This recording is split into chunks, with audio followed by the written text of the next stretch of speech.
Welcome to Bravehearts, the podcast dedicated to honoring heroes, both human and animal, personal heroes, national heroes, and unknown heroes.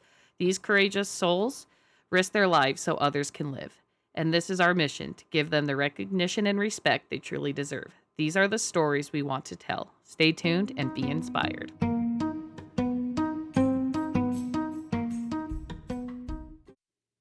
All right, so back for part two. Where we left off is both our stories. So Judy and her friends and Frank Williams and his group both made it to Padang, but they weren't able to escape because all the ships had already left and they weren't doing any more rescue missions. That's so terrible. Yeah, especially after like Judy and her group went like 3 weeks through the jungles trying to get there, and they get there and they're like, yeah, no, sorry. That was like a Yeah, week these ago. So these men, Judy's like licking their face to keep them like going, and then they get there and they're like, "Sorry." yeah, and things are just kind of going to get worse for them. So all these men, they weren't really trying to like escape the war, but they were just trying to stay ahead of the Japanese so they weren't going to be captured. So some of these men, even when they went to Padang, they went to the British officers and they're like, hey, look, do you need us? Where do you want us to fight? And the officers told them, like, one, you don't have any jungle experience. Two, you don't have the right gear to be fighting in the jungle right now, and we don't have any to spare. And three, you guys aren't really fit enough to be fighting in the jungles right now. So they were like, they weren't trying to avoid the war, but they're also told, like, hey, look, we can't have you here right now. So they're kind of at a loss of what to do at this point. And Yeah. what would make matters worse was there was a British cruiser that was circling just offshore that was able to take some men in, but they had to have the code, the special code words to come in to rescue these people. But somebody had burnt the code book so that when the Japanese came in, they wouldn't know their code. So somebody had burnt this book. And so now they didn't know of the code to get the British cruiser to be able to come in to rescue the final people. That sucks. Yeah. And so Padang was run by the Dutch. And so Japan came in and they're like, hey, look, you could either be destroyed or you can open up your area and we'll come in and take all the prisoners, or we can destroy you. And so they're like, okay, you can come in because we don't want our whole town destroyed. And so they were just kind of waiting to figure out who was going to just wait to be captured. And the Dutch didn't want to take any risks with even trying to help these people escape. So they had some boats and stuff. And if they caught anybody trying to steal them to get away, they would capture them and turn them over to the Japanese. And so people were trying to escape, but it just really wasn't working. So Frank did say that Padang wasn't like the worst place to have to wait. It was a nicer city. They had nice hotels. It was like a beautiful landscape around. So they were just kind of chilling, waiting for Japan to come in and take them prisoner. So it wasn't long before Judy would sense the enemies approaching. So one night she was laying there and her hackles raised and her teeth were bared and she started to growl. Les would take a cloth and put it around her collar to kind of keep her close to him because she hated the Japanese guards.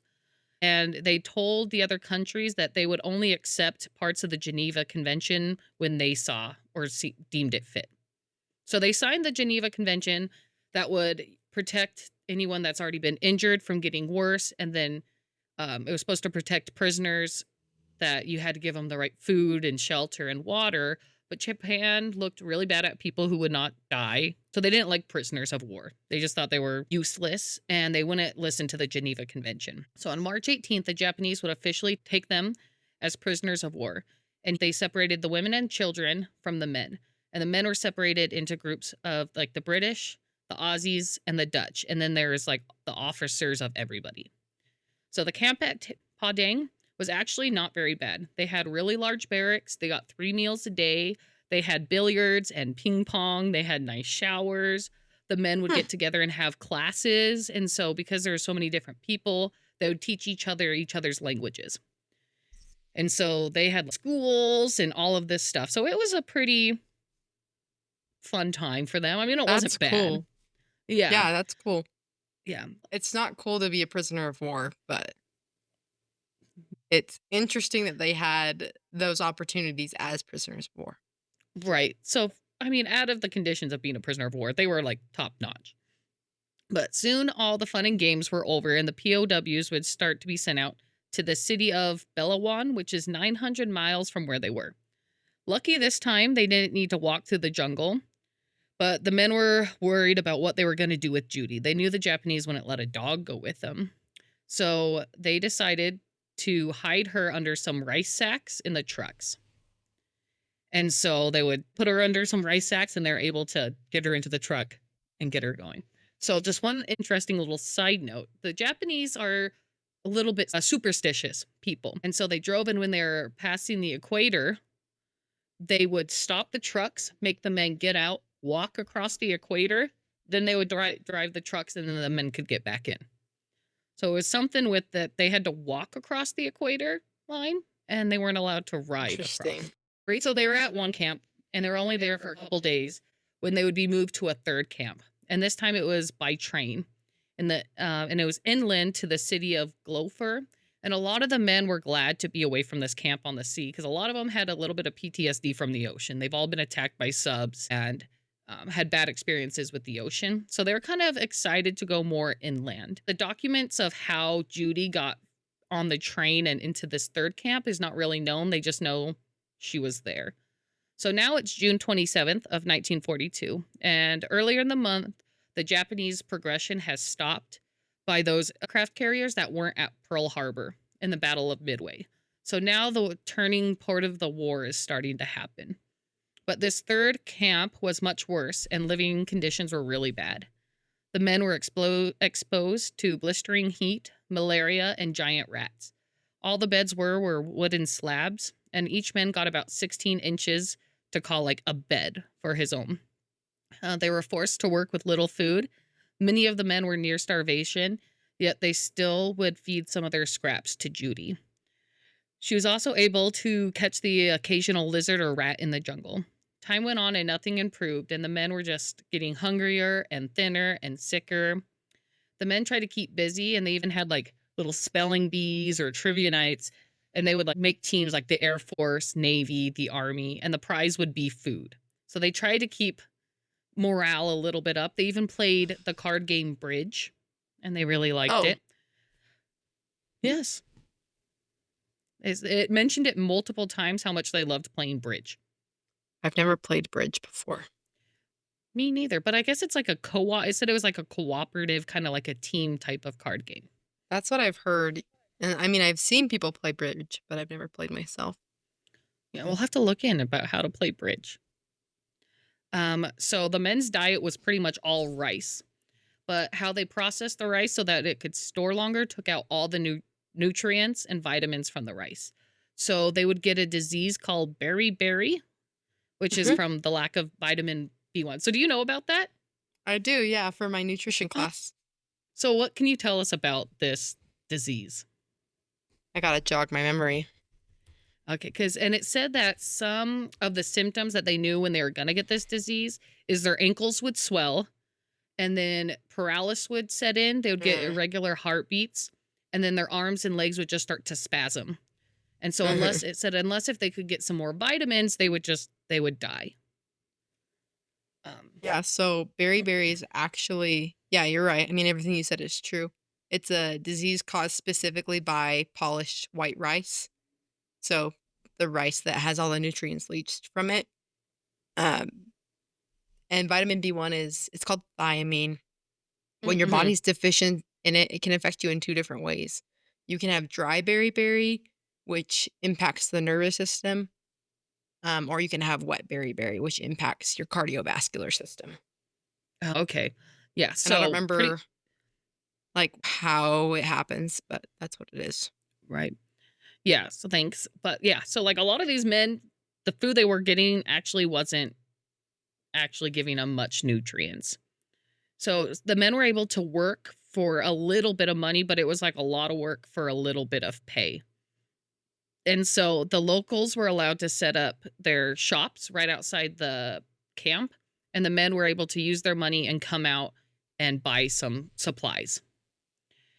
Some of the jobs consisted of cutting down trees, but the men would thought it was nice because they could get their frustration out and they'd cut down the trees and they would purposely try to fell the trees on top of the guards.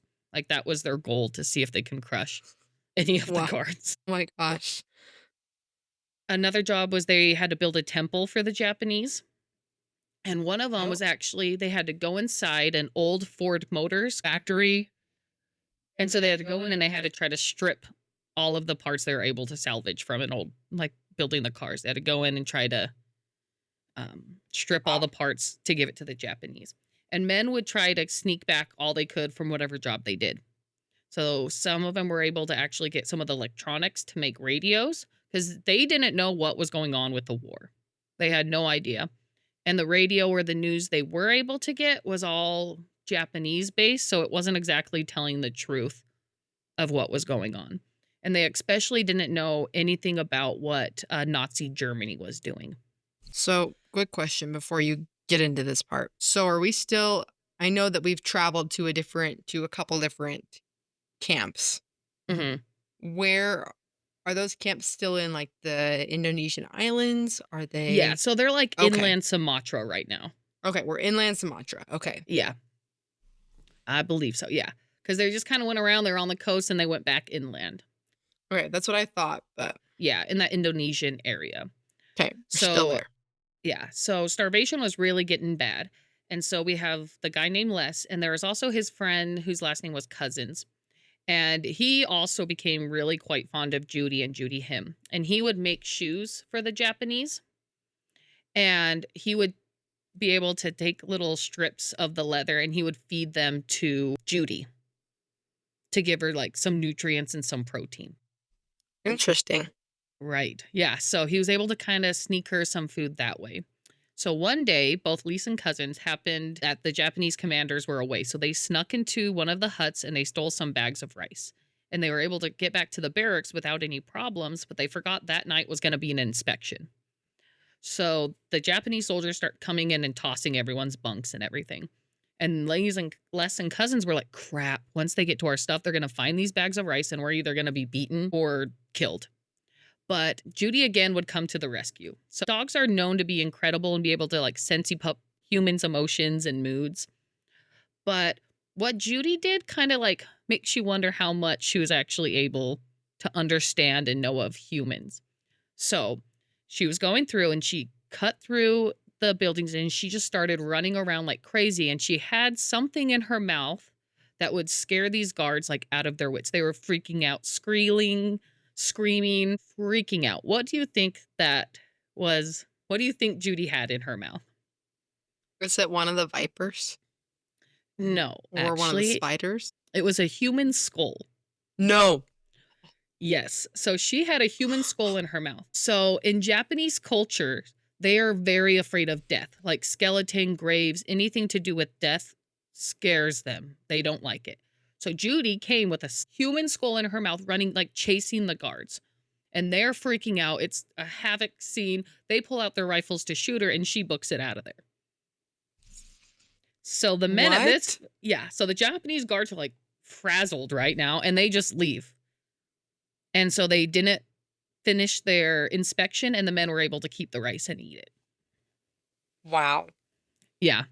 So, I mean, it could have been coincidence that she just came in running, but that she had a human skull and was almost like chasing the Japanese guards around. There's no such thing as coincidences. Yeah. So that, I everyone's mean, like, I so don't want to like anthropomorphize her, but like, yeah, it's been really hard not to do that with her throughout the Yeah. story and learning more of her. But yeah, crazy. So soon, malaria was really big in these parts. And soon, Cousins would die of malaria, which was really hard because she really was able to survive off these little strips of leather that she got from him. And so she, at this point, all the men are getting really skinny and stuff. And so not a lot of men now are giving her scraps. And so she's lost what to do. And she's kind of going around, and she eventually makes her way to Frank Williams. And he remembers that she sat right in front of him as if she was at attention, and he couldn't avoid those puppy dog eyes and that look she gave him. So she gave him some of his rations and he pet her head and she laid her head on his feet. And from then on, they were inseparable. That was the moment that So they cute. truly bonded. Yeah. And The moment that he like gave her the scraps and she's like, thank you. yeah. And she was, I mean, she had gone around. Many people wouldn't give her anything, but he did. And it was great. So Williams was young. He was only 23 at this time. And he was also like looked young. He was very youthful, but he was a reserved kid and had a hard time socializing. But Judy helped him kind of come out of his shell. Many of the other POWs thought, hey, if Judy liked him, then like he must be kind of cool.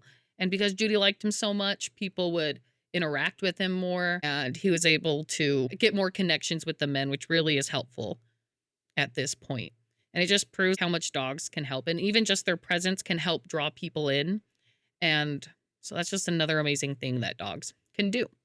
So Judy and Williams were a great pair, and they would work together to get food. So at the Japanese temple, the soldiers would leave tributes, but they always left food, like fruit and vegetables.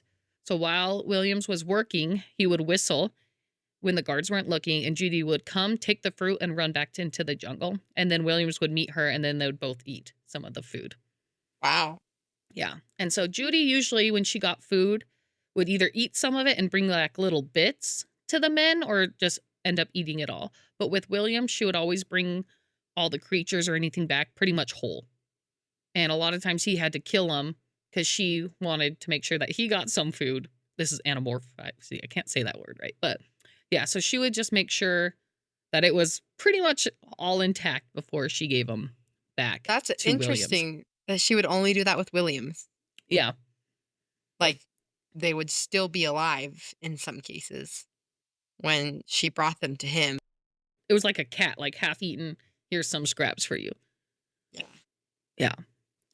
And she was like incredibly smart and she was able to respond to different pitches of whistles and snaps to William. So he would snap or whistle a certain way and she would run or stop or do things. So he, in his spare time, would teach her tricks. And then they would have little shows for the prisoners to show off her incredible abilities. Oh. Yeah. And the only other dog around camp was one that they nicknamed Tick because it was covered in ticks and nasty stuff. And this dog would be killed soon by some prisoners. And then they didn't really see any other dogs, but then they were kind of shocked when Judy came back pregnant with her second litter. Oh my gosh. So Judy. Judy got around. So Judy gave birth to 9 puppies, and Dr. Kirkwood, who was a Dutch medic, kind of helped her give birth. And 5 of these puppies would survive. A lot of the men also brought like food and stuff for her because they're like, oh, she's now a mom, so he needs extra food. And they named these puppies, and some of these names are kind of hard. I think they named them all from different types of countries because there's Kish, Shake, Rockcock, Punch, and Blackie. Okay. So they named these puppies. So one day a lady came and Shikjay was like the cutest one. And she asked to have them. And so they smuggled her out and she like hid her underneath her hat of bananas. And this lady would deliver this puppy into the women's camp. And some of the women remember this dog and that's what got them through the hard time. One lady was like, I was a kid when I was in the camp and I remember this puppy and it's what gave me hope. Yeah. Rocock. I'm gonna cry. It was, yes. I don't know why they did this. Maybe because the puppy was loud. But the one Rocock, they gave chloroform to and had it go to sleep. And then they smuggled it out through some of the drain pipes. And they gave it to an official from Switzerland. And then, yeah. Blackie was killed by a guard. And Punch would disappear. And they don't really know. They're assuming that he died. Now, Kish was known to be the most lovable one, and he would play a critical role in actually saving Judy's life. So the base commander was named Lieutenant Colonel Hiratoru Bano, and he was 60, and that was when he was put in charge. He'd been in the military his whole life, retired, was living on a farm. The war broke out. He decided to come back, but because of his age, so they just put him in front of the POWs. But he was actually kind of a nice guy. He was quiet, respectful, and kind of just did his own thing. But he also liked his drinks. And So he liked to kick back a few, and he was also kind of smitten with one of the local ladies around. Now, this lady happened to love Judy. The only English she knew was "Hey Judy," and she would call Judy and pet on her and love on her. And so Williams one day had a crazy, crazy idea. So when Bono was alone, Williams went into his barracks with his trump card. So Bono had a few drinks in him, and he was in a very pleasant mood. And Frank brought out the little puppy and plopped it on his desk. And the puppy was like cutely crawling and stumbling over to him. And he thought this was pretty funny. Now, Williams kind of tempted fate at this point, and he said, "This is a gift, but it's not a gift for you. It's a gift for your lady friend." Now, Bono was very much appreciated. He's like, "Sweet, this is going to get me in with the lady." And then he brought in Judy and said, "This is Judy's puppy. Your lovely lady loves Judy. She's going to love these puppies. But Judy's in trouble because all these guards want to kill Judy." And so he's like, "We need to protect her. If you make her an official POW, then that gives her protection. And the guards maybe will think twice about trying to kill or hurt her." And Bono's like, "I would love to do this, but I'm going to have to try to explain to the higher ups why I have an extra prisoner all of a sudden and why it's a dog." So he's like, "Well, I'd love to do this. I just can't." And then Williams was already ahead of him. He's like, "I got you, dude. How about you just put a letter A after my number, and then it's not going to be really counted because it's just like a A." So this is when Judy would become known as number 81A. Prisoner number 81A. Interesting. So she was now an official POW and is now and still the only canine POW. There's never been another dog that's been That's considered crazy. a POW, right? So Bono's like, "Okay," especially after the puppy started licking his hand. That just did it. He's like, "Okay, it's done." And so she even got her own little badge that was on her collar, and she had to report for roll call and everything. So, like it always does, just as things start to get good for these men, something bad happens. And this came in the form of Captain Nishi, the new commander of the camp. Bono was transferred out, and this captain was no nonsense, and he was cruel compared to Bono. He ordered everyone, no matter how sick they were, to report up to roll call. He angrily walked up and down the lines, and when he came across Judy, he was livid, and he called for her to die right there. Williams was trying to like stop him and have the papers showing that she was allowed to do this. So he would eventually look at the papers, say fine, but he still wasn't very happy and threatened her. He's like, "Okay, like I won't kill her now, but she's on my radar." Yeah. Yeah. So Nishi then told the men they had 48 hours to finish tearing down the Ford factory because they were kind of behind schedule at this point. So he said, "You have 48 hours to finish it. If you don't, all of you will be severely beaten. And if you are able to finish it on that third day, you can sleep in." So the men would work till the early hours of the night, go to sleep for maybe an hour or two. He would wake them back up. They would have to go. Luckily, they were able to finish. But on that third day, they were still woken up super early and told that they were going to be moved camps and they were going to go to Singapore. So many of the men were actually kind of excited about this. A lot of the men grew up or lived around Singapore, or his family around Singapore. So they're like, "Oh, we might be able to get letters. Maybe we can see our family." Like they were thinking that Singapore was going to be a better place. But Nishi ordered that Judy would stay and that she could not come at all. So Williams would have to find a way to bring Judy, and he had 24 hours to think of a plan. So Williams decided to teach her how to lay in a burlap sack. So overnight, he taught her this trick. Oh my gosh. So he tied her up and made sure that Nishi saw her tied up and leaving at the camp. So he had his burlap sack. They got to take everything that they had. So we had like a few blankets and stuff. So he went through, they checked all the bags. And as soon as he got across, he would whistle. Judy then was able to slip the knot off of her head and sneak on the other side and be able to sneak closer to him when the guards weren't looking and the other men were kind of helping. He threw out the blanket. Judy ran into the burlap sack. He put it over his shoulder. One of the other guys took the blanket and he carried it as if it was like what he carried in. Wow. Yeah. So then they got on a truck and they did that. So he's like, okay, sweet. We got through this plan. So they had to go from truck and then to a train and then we're going to go to a boat. So they get off the truck and they're going to be loaded onto, or they got off. Yeah, they got off. So actually, correction. They were going to go on a train to the boat and then go. So he's able to get on the train. But when after he got off the train, he's like, how am I going to do this? Like, they're going to check us again. So he let Judy out and she had ran. And at this place, there's no like jungle around them. So he's like, I don't know where she's going to hide. So Judy ran and hid underneath the train. And he's like, okay, sweet. So then he gets in line and he's going through and he's trying to figure out how he's going to get Judy back on the burlap sack or in the burlap sack onto the boat. And then all of a sudden there's kind of like a commotion. Something kind of fell off and he looked kind of behind him and all the men would kind of slowly separate. Judy would crawl through on her belly and then they would move back and they wouldn't ever look down. So Judy was crawling through the crowd and the men were just kind of like helping guide through her. And then she was able to get onto the sack and they were able to board the boat. What? Yeah. Oh my goodness. Yeah. So Judy was all smart. Dog. Yeah.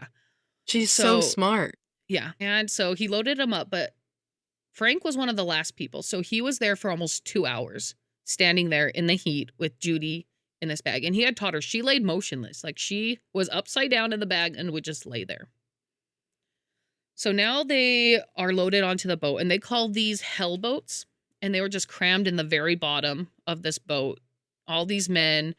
It was smelly. It was dark. There was hardly any air. They were jammed packed. And they were on their way to Singapore now on the vessel called Van Werjik. So many of these ships at the time, if they were carrying POWs, would paint a red cross with a circle to symbolize like there's POWs in this boat. Don't bomb us. But the Japanese would refuse to do this. So now it's June 25th of 1944. Williams was almost 25 and Judy was about 8 years old at this time. And there was very little air. It was really hot. He's like, she's getting old. So he went and found a spot by one of the portholes. And he was able to open the window and she was able to get some air. She would stick her head out and they got some air. So the only time they were allowed up is if they had to go to the bathroom. And they would have to hang on to the gangplank and kind of squat over the water and relieve themselves and do their business and then come back down. But some of the men... They're going to push me off. Right? Yeah. No, thank you. I'll hold it. And then they would hose them down with a hose that was full of seawater. Oh, ouch. Yeah. So this was actually... One of the jobs was to go and take the Japanese toilets and dump them out into the sea. And this was actually kind of a prize job that many people wanted because that allowed them to be up on the upper decks and get more fresh air. So one day, Les had this job. He was standing up there, and to his horror, he saw some wakes of torpedoes heading right for them. From the depths of the sea emerged the British submarine, the HMS Trulucent. Unbeknownst to the British submarine, many of their allies were jam-packed within the enemy's hold, and they fired upon it, sinking the ship. The commander of the ship, Lieutenant Robert L. Alexander Williams, who has no relation to our Frank Williams, when he learned that there is allies on his ship, he said that it haunted him for the rest of his life.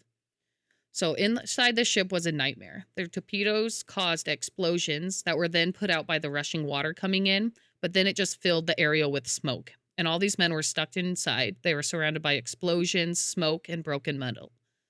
Unable to find a way out, Williams was able to push Judy through the porthole, but he wasn't able to escape himself. So he was able to make his way through the wreckage, which consisted of metal, wooded, and bodies both dead and alive. At one point, he had to jump from some crates up to the upper deck, and he was able to pull himself up, and he's like, I don't know how I was able to do that. But he said, the fear of death is around you. It gives you power beyond what you know. So many of the men had all this trouble, but everyone who was up on the upper deck would come down and like hands from heaven would reach down and pull these men up. Because Frank Williams was kind of tall, so he was able to get up. A lot of these men couldn't. So they would jump up. These men would either put down ladders or pull them up. and the only place left to go was the sea. So jumping into the chaos, Williams remembers seeing frightened men, carnage, and a lot of sharks. Searching in the waves, he was able to kind of get a glimpse of Judy, but that was all. Hoping that she wouldn't be shark bait. So he tried swimming, and he said it floated on his back, which made me think of when you said that you'd rather lose your arms because you can float around on your back. Yeah, that's so awesome. So anyway, so he went on his back and he floated for 2 hours looking for Judy, and he wasn't able to find her. But men did say that they remember seeing her. While he was going, the ship also, there's like a convoy of ships going out. One of the other ships that was torpedoed and exploded was an oil rig, or an oil tanker. So it exploded, and so now there's oil all over the water. So all these men now are covered in oil, and it's not a fun time. So the Japanese were kind of dropping bombs trying to find the sub, and they weren't. So eventually they gave up, and they sent out rescue rafts for their own men. And if anybody of the POWs tried to get in, they would either like kick them or hit them in the face. So all the men are trying to find something to float on. So 3 hours later, help would arrive. And so they pulled Williams into a tanker, and he was met with a grim scene. There's dying men laying in puddles of blood. A doctor who was about to kill over himself was attempting to help everyone he could. And he kept on begging the Japanese to let's go to Sumatra or Malaya because there's hospitals. These men need help.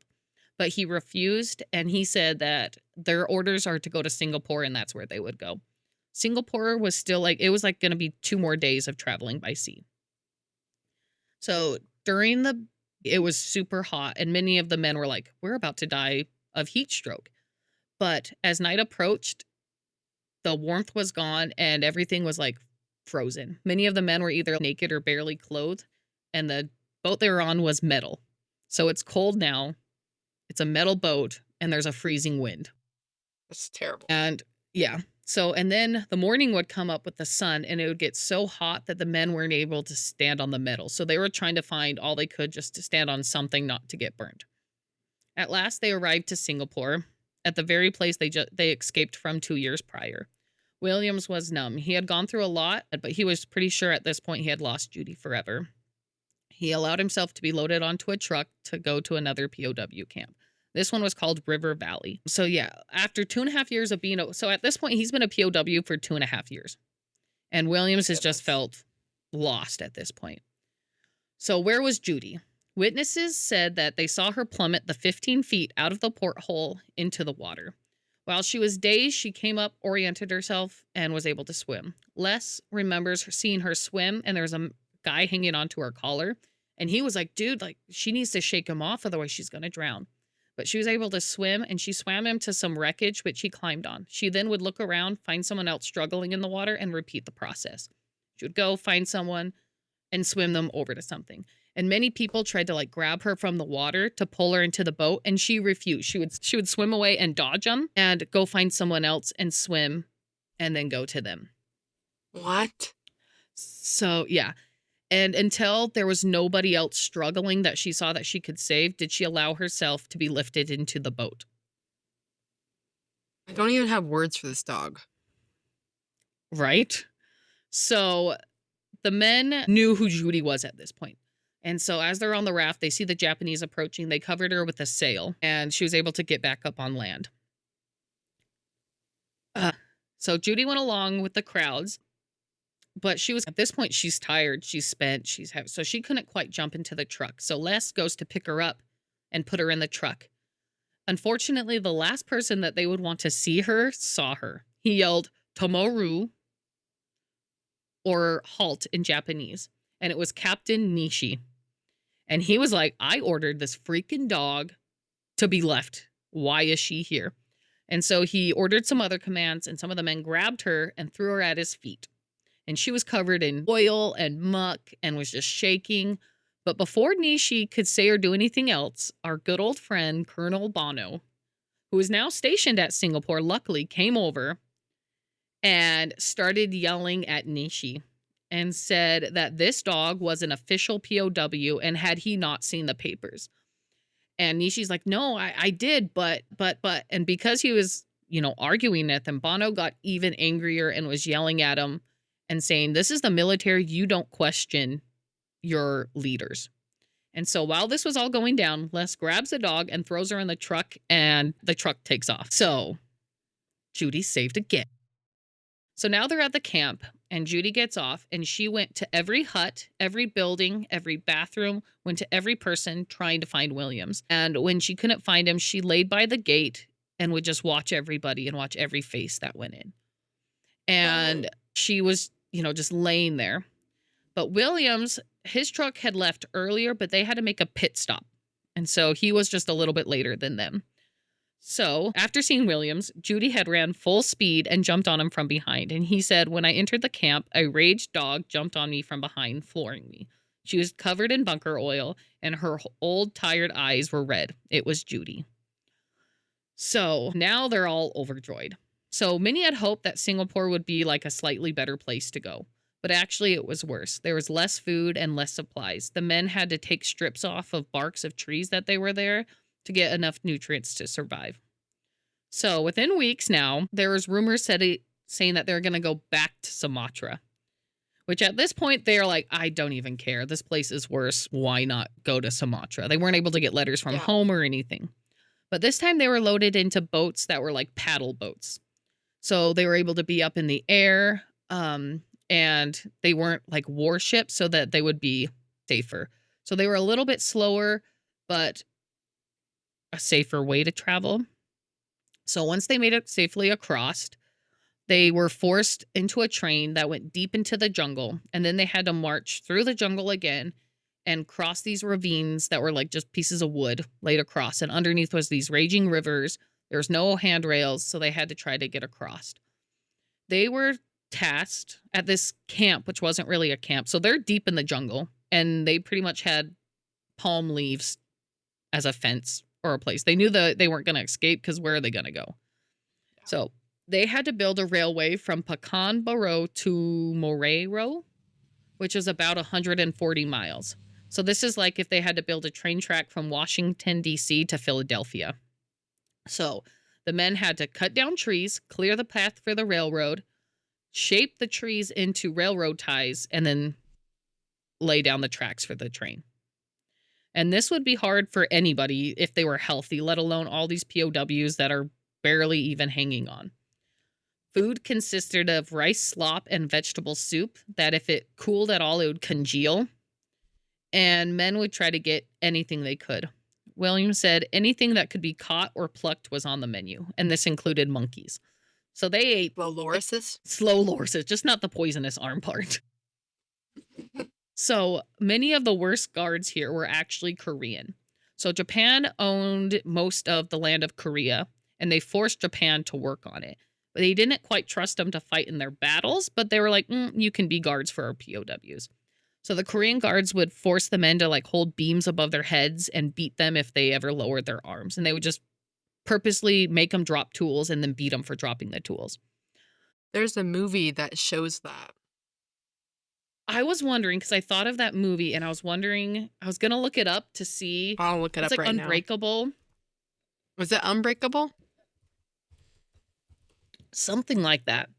And I was going to figure out if that's what it was based from. But so Judy's getting brave at this point, and kind of, she's more of a wild dog. Williams is like, she's getting kind of feisty, and sometimes she would just had enough, and she would jump in front of the men who were being beat and just growl and bark at the soldiers. And this was really making Williams scared, because he's like, she's really tempting fate at this point. Like, she can get shot at any time. Some days were kind of lucky. One day Judy came out of the jungle pulling a huge bone, and they're like, what is this bone? And it was actually what they believed was a leg bone of an elephant. And so Williams, she pulled it all the way to him, and he's like, go ahead, Judy, you can eat it. And so he said the bone was 3 times her size. So the prisoners also loved to mess with the guards. One of the men had lost part of a lung, or the use of a lung, in a previous battle, and he could growl and it sound like a tiger. So one night he would growl, and it would send all the soldiers running back into their huts, and they snuck out a chicken and then came back. And then when they woke up, they're like, oh, I guess that tiger got your chicken. So It was That's good times funny. for them. That's too Yeah. good. But both Judy and Williams were getting weaker and weaker. And they were about skeletons. At this point, Williams said he weighed about 36 kilos, which is about 79 pounds. So Judy's story kind of have went around camps. And so a lot of men heard of this dog and they're like, okay, if this dog can survive all of this, so can I. But one night, and Judy always had to run from the guards. Every single time there was a gunshot, Frank would freak out and worry about Judy. So one night he heard a shot. He runs out and Judy comes running up to him and he pets her and there's blood on his hands. And a bullet had grazed her. But he was able to patch her up and she was able to recover from that. Williams also had some luck. Well, not really luck, but he was able to escape fate a couple times. He had malaria, and if you got sick, you were given half rations. So many of the men just tried to keep on working so they can get all of their food. But he was sent home and was given half rations. And he didn't want to be sent to another camp to recover because he wouldn't be able to take Judy. And so he just kind of tried to tough it out as much as he can. But many of the men would, when they knew someone was sick and got half rations, they would give them some of their food to help them get better. Because how are you going to get better if you get half the food you can't even Yeah. survive off of? Well, yeah. Less food. Yeah, you're just gonna die. Yeah. And so while he was recovering, Judy would always stay really close with him. So malaria was a problem, and so was dysentery. And so that was a hard time having dysentery in the jungle. That's terrible. Yeah. So if you don't know, dysentery makes you have major stomach problems. And in the jungle, you couldn't go out alone at night. And so when the men had these problems, they would have to wake somebody up or get someone to go with them out into the jungle because they would be eaten by a tiger if not. So Like severe diarrhea, not just like stomach severe problems. Like yeah, like it might as well severe be like a faucet. yeah, like dysentery is no bueno. No. So No. Williams at this point is mentally just done. And so he was like, I don't even know why I'm trying to survive at this point. And he's, if I survive, then what's going to happen to Judy? And then he's like, well, maybe I should just kill Judy myself. So that way I know she never suffered. And we can both pass on. But then he would look at her eyes and know he couldn't do it and that they needed to move on. Oh, so finally they heard some good news. And the war was going to be over soon. So they were like, sweet. They heard the news. The war's over. Now the guards were just angry and mad. So they ordered for Judy to be killed. So he sent her away. And they went out this time. Before they didn't, if she went out into the jungles, they were more afraid. But at this point, they weren't. And so they searched for 3 days out in the jungle. And every single night, Williams was scared. But on the third day, Judy came back and she was barking excitedly, barking like crazy, being super loud. And they're like, what the heck? Like, usually Judy's quiet. She's going to get herself killed. So they ran out there and it took them a little bit, but they noticed that all the guards were gone. There's not a guard in sight. And then there's the sounds of a truck approaching them and they walked towards it. And with much relief, it wasn't the Japanese or the Koreans, but a member of the British Air Force. So on August 15th, 1945, all the men and Judy would be free. So the war in the Pacific lasted 1,364 days, 5 hours, and 14 minutes. And Judy and Frank had survived every second of this. The war in Europe would end on May 8th. So finally, being a free dog and man, they once again would cross the waters to Singapore. This time they didn't have to fear being attacked or have to smuggle Judy. So they made their way to the hospital. Williams was still sick with malaria. So it took them about a month to recover. And once they recovered, they were ordered that they can go back to England on a British ship.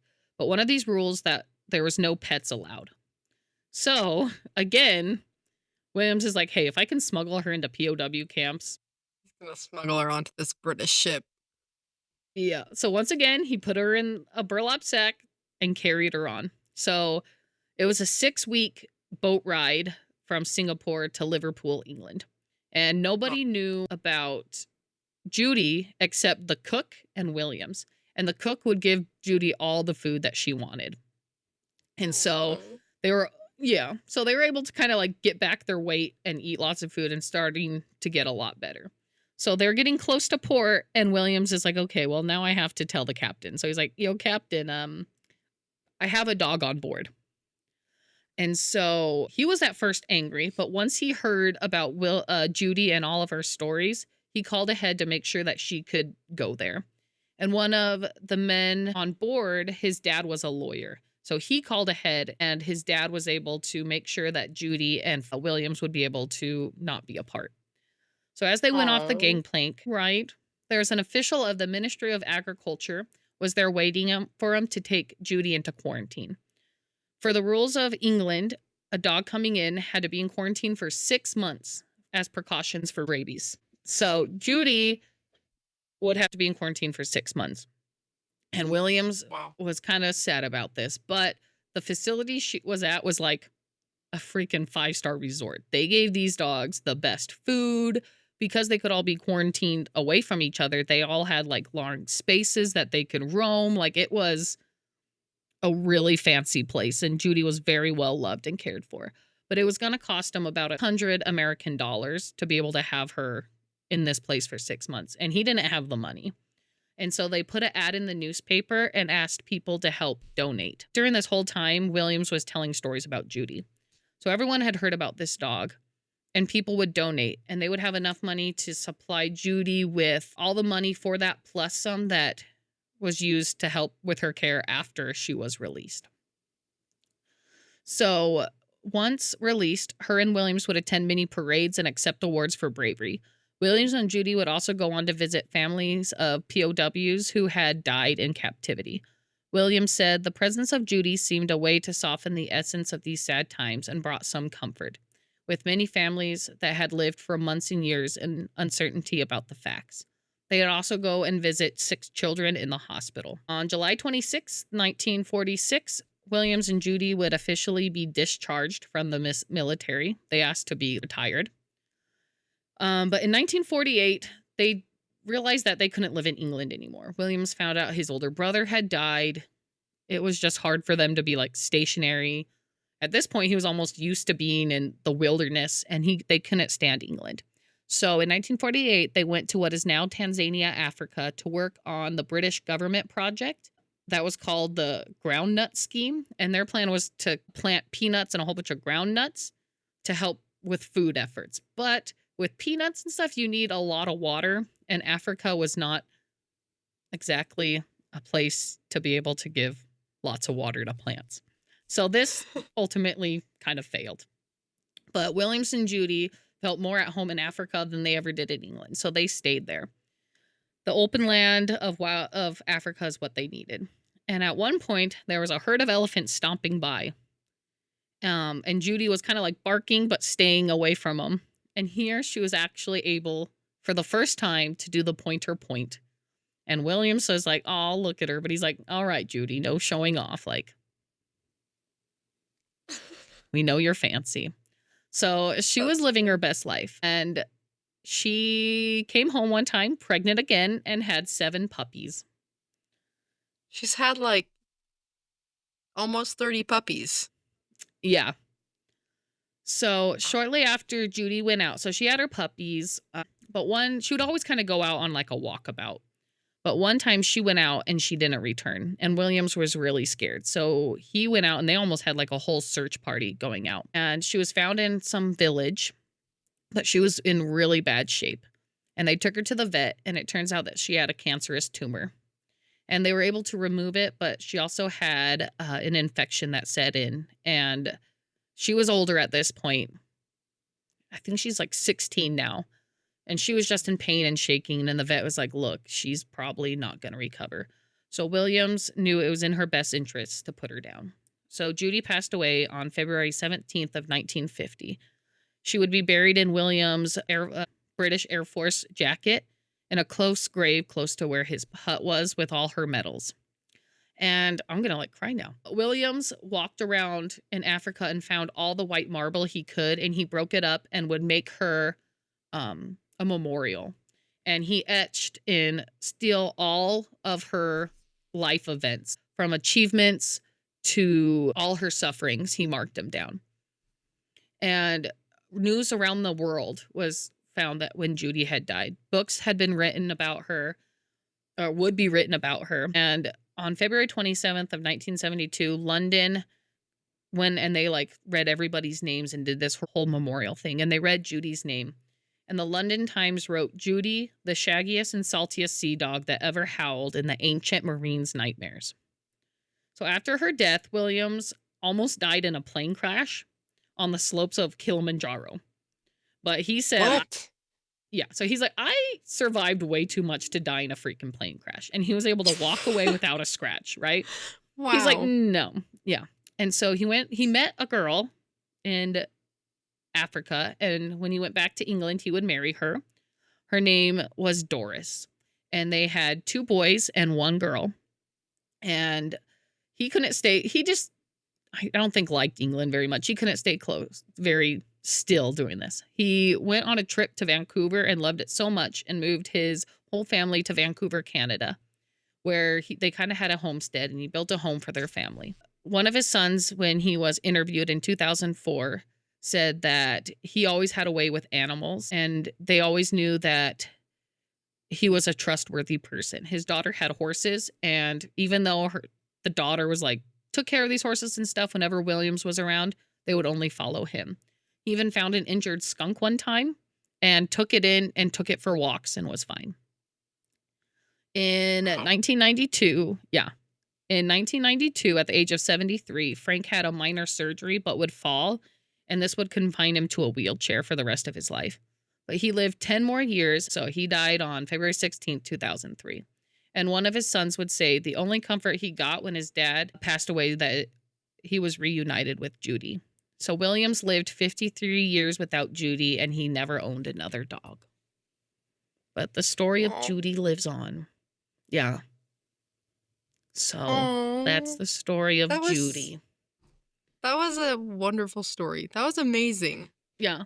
Yeah, there was so much in it that I had a hard time of knowing what to cut out. And so that's why it's a little longer, because there was just so much that Judy did. So I think it's a really good 2-parter, though. Yeah. Yeah. So incredible story. Yeah. So hopefully you guys all stay tuned and enjoyed the story. Yeah. And if not, then it's their loss. That's okay. I'm glad I got to hear it the next day instead of having to wait till next. Yeah. Everybody else clinging on a whole week to know what happened to Judy. Mm-hmm. All right. We just have a few quick questions I was going to ask. So, Elizabeth, pretend you're not deathly, but let's pretend you're not severely allergic to dogs. You know, breaking out and rash and stuff. It's fine. Yeah. Okay. Pretend allergies aside. There we go. If you could have any breed of dog, what would you choose? This is a hard question because I love most dogs. I would probably want a big dog. I grew up having small dogs. I mean, I guess not small dogs. I grew up having medium-sized dogs. But I'm a big rescue fan. I like to rescue my pets. So I don't think I really have a preference. Maybe a golden retriever. My great aunt and uncle had a couple golden retrievers when I was really little, and I loved those dogs so much. They're such good dogs. And I miss them so much. So yeah, a golden retriever. Yeah. What about Those you? are good. See, You already have a million dogs, but a million dogs. Yeah, I kind of have my dream dog. I have always wanted a Rhodesian Ridgeback, but I love German Shepherds, and I have a German Shepherd. So yeah. Ridgebacks are really cool. I love Ridgebacks. Yeah, they are. They're so cool. Those are good ones. Yeah. Did you have any questions? Just for the story, I think you might have mentioned it in part 1, but what are English Pointer, the breed, what are they generally used for? Hunting? Or Yeah. Yeah, usually they're like duck dogs. And so that's where like the point is, because they're bird dogs. So they would go and they would stand, point with their nose with their tails straight, and tell the hunters where the birds are. Oh, okay. And a lot that makes more sense. So that's kind of like Oh, and I did look up the movie. It's called Unbroken. The movie about Unbroken. Okay. Yeah, it's the one about the Olympian who holds up the beam. I don't remember what part. It's like the end of the movie. Yeah. And his name is Zamperini is a last name. Louis Zamperini, I think is how you say it. So, Yeah, that's a good movie. I haven't seen that movie in a while. I forgot about it. Yeah, I was like, I think I saw it once when it first came out. Also, Then, I didn't want to interrupt you, but when you were telling us how Judy's the only dog who's been a POW, mm-hmm. I just thought how it's probably because as human beings, we're notoriously known to treat animals inhumanely, especially during times of war. Mm-hmm. And so even animals that maybe could be considered POWs probably end up being killed. Right. That's Yeah. just my hypothesis. I don't have any evidence behind that, but Yeah. Yeah, I would agree with that. Oh, and a side note, she also did get that the Dickin Award that I mentioned in the first one with the horse Mhm. that got it. But it's like the Victoria Cross, but for animals. So she got that. It's like a very prestigious award. That's really cool. Yeah. All right. Well, see, that's all I have. That's all you have. That's our episode for today, Yeah. guys. That is it. Hope. But hope you guys enjoyed. I enjoyed. I really liked this episode. Thank you. I thought it was I a wonderfully done enjoyed. episode. Thank you. I really enjoyed researching for it.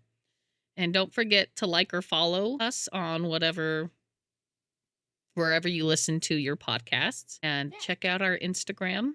I'm going to send some pictures over to Elizabeth and she's going to post some. There's a picture of Judy and Frank Williams and just some of the animals from Sumatra and some of the ships that they were on. So it's kind of cool to look at the pictures and see, kind of put like a pictures to the story. Yeah, definitely. Yeah. Well, we will see you guys next time. Sounds good. Bye, everyone. Bye.